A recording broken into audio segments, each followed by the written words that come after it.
You're off the edge of the map, mate. Here there be monsters. Pirates of the Caribbean. I really don't want to oversell it, but I love this movie. I do.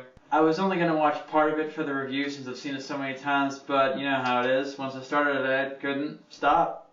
Thanks to this movie, now I always pronounce it miniature. Now, if you get this movie on DVD, and the Blu-ray probably has these too, you've got to listen to the commentary tracks. They are awesome.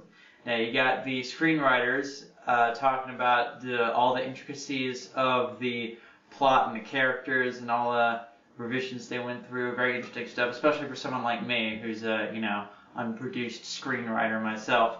You got Gore Verbinski and Johnny Depp kicking back and reminiscing and just kind of marveling at how much they managed to get away with. You got Jerry Bruckheimer and it was really good to me because I finally got an idea of, okay, I see what a producer actually does on movies like this. And then my favorite is the one with Keira Knightley and Jack Davenport, which is so funny, and especially Keira, who was like 19 at the time, just, being all young and bubbly and British. She's hilarious.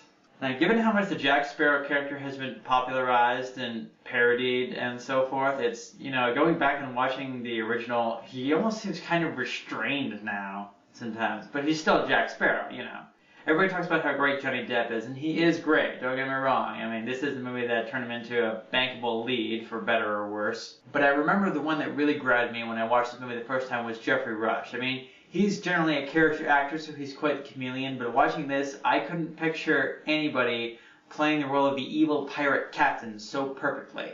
Bring me the battalion! Now, one of the best things about this movie is the script. The screenplay has 4 writers, typical for a big studio movie like this, but the MVPs are Ted Elliott and Terry Rossio, who also wrote the sequels. And they also wrote a lot of my favorite movies like Aladdin and Mask of Zorro. I just love the way the dialogue flows. There's a great kind of challenge-response rhythm, and you really get the hang of it after a while. You are without doubt the worst pirate I've ever heard of, but you have heard of me. I will always have fond memories of seeing this movie for the first time in the theaters and just kind of getting the hang of the way the characters talk and being able to talk with it, even though I've never seen it before, because there's a poetry to it. The only rules that really matter are these: what a man can do and what a man can't do. Can you sail under the command of a pirate, or can you not? I realized during the rewatch that this is the kind of movie that I can pop in whenever I'm working on something, as screenplay or some such, because, if I just need to be inspired, it works every time. It's funny to me that this was the first Disney movie released with a PG-13 rating, because normally when they made a movie like that, they were releasing a Touchstone, keep the Magic Kingdom logo away from it, because they're all about the family movies and such. They're the only studio that still has that kind of a brand identity these days. But they couldn't do that here because, it's Pirates of the Caribbean, based on the ride. It's a Disney property. So they're like, okay, we'll release it. And they did. And it made $1 zillion at the box office, biggest hit of the summer. And they're like, oh, wow. Look at all that lovely money. I think there might actually be a market here. Now they release like 1 or 2 of those movies a year, like National Treasure and Prince of Persia, and of course the Pirate sequels. That strategy is kind of bottomed out now with Lone Ranger, where finally they're stepping back and like, I think the only thing we're getting out of this cash cow now is bullshit.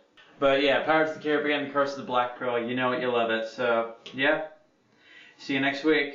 Now, bring me that horizon.